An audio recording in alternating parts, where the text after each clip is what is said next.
തേർച്ചക്രത്തിൻ്റെ അച്ചാണി ഊരിപ്പോവുകയും അത് വിരലുകൊണ്ട് ധീരയായ കൈകൈയെ തടഞ്ഞു നിർത്തുകയും ചെയ്തു എന്നതാണ് ആ കഥയുടെ അംശം. ഒരു സംശയം ചോദിച്ചോട്ടെ, ഈ യുദ്ധമുന്നണിയിൽ അങ്ങനെ ഭാര്യാസമേതനായിട്ടാണോ സാധാരണ ഇതിൽ പോകുക? സാധാരണ പോകില്ല.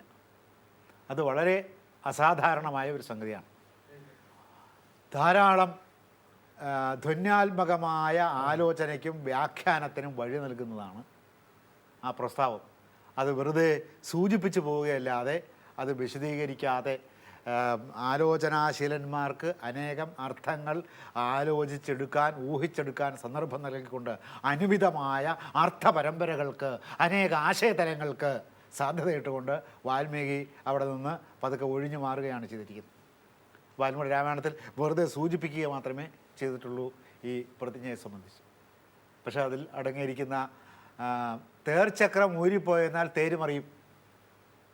ഇന്ന് വണ്ടി തമ്മിൽ കൂട്ടിയിടിച്ചുണ്ടാകുന്ന അത്ര വലിയ അപകടങ്ങൾ ഉണ്ടാകില്ല എന്ന് നമുക്ക് ധരിക്കാമെങ്കിലും അങ്ങനെയല്ല, അതിനേക്കാൾ കൂടുതൽ അപകടം ഉണ്ടാകും. കാരണം ഒരു തേരിൽ ഏറ്റവും ചുരുങ്ങിയതാണ് പറയുന്നത്, തേരിൻ്റെ സംരക്ഷകന്മാരായിട്ട് 24 പടയാളികളെങ്കിലും ഉണ്ടാകും സാധാരണ തേരിൻ്റെ. നമ്മൾ ഈ മഹാഭാരതം സീരിയലിലും മറ്റും തേര് കണ്ട ശീലമുണ്ടാകും. അതങ്ങനെയല്ല തേര്. ഒരു യഥാർത്ഥ തേരെന്ന് പറഞ്ഞാൽ അനേകം തേരുകളെ തകർത്തുകൊണ്ട് യുദ്ധഭൂമിനെ നടുക്കുകൂടി ഓടിപ്പോകാൻ സാധിക്കുന്നതാണ്. ആന, കുതിര, കഴുത തുടങ്ങിയിട്ടുള്ള ധാരാളം മൃഗങ്ങളുണ്ടാകും. ആയുധത്തിൻ്റെ ചുമട് കൊണ്ടുവരുന്നത് കഴുതകളാണ്. കഴുതകൾക്ക് എക്കാലത്തും സമൂഹത്തിൽ വലിയ ഡിമാൻഡുള്ളൊരു ജന്തുവാണ്. ഇപ്പോൾ നമ്മൾ ശബരിമലയ്ക്ക് പോയെന്നാൽ അവിടെ കൂടുതൽ കാണുന്നത് കഴുതകളാണ്. കഴുതകളാണ് അവിടെ ദുർഗന്ധത്തിൻ്റെ കുത്തക ലേലം വിളിച്ച് ഏറ്റെടുത്തിരിക്കുന്ന കഴുതകൾ. ഇവൻ കാഷ്ടിച്ച് അവിടെ മുഴുവൻ മാറ്റിക്കും കഴുത. അതിന് പുറമെ പിന്നെ മനുഷ്യനും. ഇപ്പോൾ ഈ മൃഗങ്ങളെയും സാധാരണ തേരുകളെയും ധാരാളം ആളുകളെയും തേച്ചരച്ചുകൊണ്ടാണ് പോകുന്നത്. സാധാരണ തേരിൻ്റെ നീളം 80 നല്ലുമാണ്. ഒരു നല്ലു എന്ന് പറഞ്ഞാൽ 4 മുഴമാണ്. അപ്പോൾ ഈ ശ്രീകൃഷ്ണൻ ഓടിക്കുന്ന തേര്, അർജുനന് വേണ്ടി ഭഗവാൻ ഓടിക്കുന്ന തേര് എന്ന് പറഞ്ഞാൽ ഒരു വലിയ പറമ്പ് നിറച്ചുണ്ടാകും. ഈ തേര് ഒരു പാറ്റൻ ടാങ്കിനേക്കാൾ വലുതാണ്. അതിനകത്ത് എല്ലാ തരത്തിലുള്ള സൗകര്യങ്ങളും ഒരുക്കം ചെയ്തിട്ടുണ്ട്. ഭൃത്യന്മാർ വരെ അതിനകത്തുണ്ട്. ഉറങ്ങാൻ സൗകര്യമുണ്ട്. യുദ്ധം നടന്നുകൊണ്ടിരിക്കുമ്പോൾ ക്ഷീണിച്ച ഒരു ഭടന് കിടന്ന് ഉറങ്ങാനുള്ള സൗകര്യം അതിനകത്തുണ്ട്.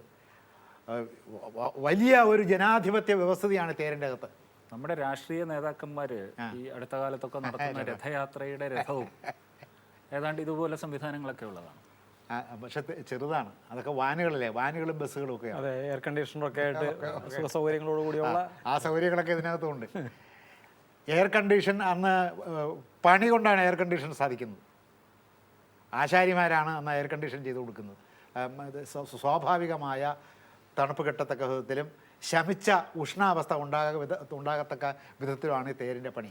നമ്മുടെ ഈ പാർത്ഥസാരഥിയുടെ ചിത്രം വരച്ച് വയ്ക്കുമ്പോഴൊക്കെ എത്ര കുതിരകളാണ് കാണുന്നത്? 4 കുതിര അല്ലെങ്കിൽ 6 കുതിര. 100 കുതിരകളുണ്ടാവും ഒരു തേരിൽ, ഈ അർജുനൻ്റെ തേരിൽ. ഈ 100 കുതിര ഒരിക്കലും കുറയില്ല. ഇതിനിടയ്ക്ക് പല കുതിരകളും അമ്പുകൊണ്ട് ചത്തുപോകും. എത്ര കുതിരകൾ ചത്താലും ഇതിലെപ്പോഴും 100 കുതിര ഉണ്ടായിരിക്കും. അതാണ് തേരിൻ്റെ സാധാരണ തേരല്ല. ഈ തേര് കൃഷ്ണൻ്റെ പ്രഭാവം അസ്തമിക്കുന്നതോടെ തേര് പോലും ഇല്ലാതെയായി പോകും. അങ്ങനെയാണ് തേരിൻ്റെ സ്ഥിതി. അപ്പോൾ ഈ തേരെന്ന് പറയുന്നത് യഥാർത്ഥത്തിൽ കൃഷ്ണൻ്റെ ബൗദ്ധികമായ പ്രഭാവത്തിൻ്റെ ബാഹ്യമായ പ്രതീകമാണ്, ബാഹ്യമായ ആവിഷ്കാരമാണ്. ഒരു internal representation of the inner self, ആന്തരിക വൈദഗ്ധ്യത്തിൻ്റെ ഒരു ബാഹ്യമായ പ്രകടീഭാവമാണ് ഈ തേര്. എന്നും നമുക്ക് വ്യാഖ്യാനിക്കത്തക്ക വിധത്തിലാണ് ഇത് വാക്കുകൾ കൊണ്ടും അതിൻ്റെ രൂപവും എല്ലാം സംവിധാനം ചെയ്തിരിക്കുന്നത്. ഇത് വിശ്വകർമാവ് പണിഞ്ഞു കൊടുത്തതാണ് ഈ തേര്. കാമകമായ തേരാണ്. തേരാൾ വിചാരിക്കുന്നതനുസരിച്ച് തേര് സഞ്ചരിച്ചോളൂ. ആ തരത്തിലാണ്.